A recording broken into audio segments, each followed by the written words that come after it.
अब हम ध्यान का विकास कैसे करें? सभी क्रियाएं या कर्ता भाव चंचलता को और ज्यादा बढ़ावा देती है। ध्यान अक्रिया है, जहां कुछ करना नहीं होता, बस सिर्फ साक्षी भाव से हर घट रही घटना को प्रतिक्रिया रहित, तुलना रहित, निर्लिप्त देखते रहना है। यही एकमात्र ध्यान आपका विकास करता है।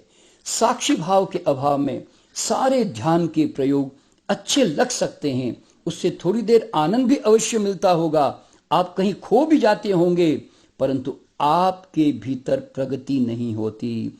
साक्षी भाव विकसित न होने के कारण आप ध्यान से बाहर आकर फिर वैसे ही प्रतिक्रियावादी और आसक्त बन जाते हैं। साक्षी भाव में मन सक्रिय नहीं हो पाता, मिट जाता है। जितना गहरा साक्षी भाव विकसित होता जाएगा, उतना ही मन का क्षय होता जाएगा। मन का अस्तित्व ही साक्षी भाव के अभाव के कारण है।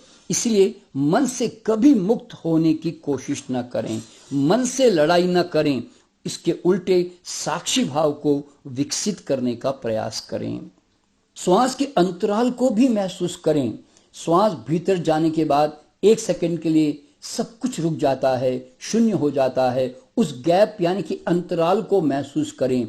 यही गैप श्वास बाहर आने के बाद भी होता है। जितनी गहराई से ध्यान करते जाएंगे, दोनों श्वासों के बीच का गैप यानी कि ये अंतराल का समय भी बढ़ता जाएगा। यही शून्य का अंतराल आपको स्थिर, स्थितप्रज्ञ, निरासक्त अवस्था की ओर धीरे धीरे ले जाता है। चला ही जाएगा। मन को भूलकर भी नियंत्रित नहीं करें।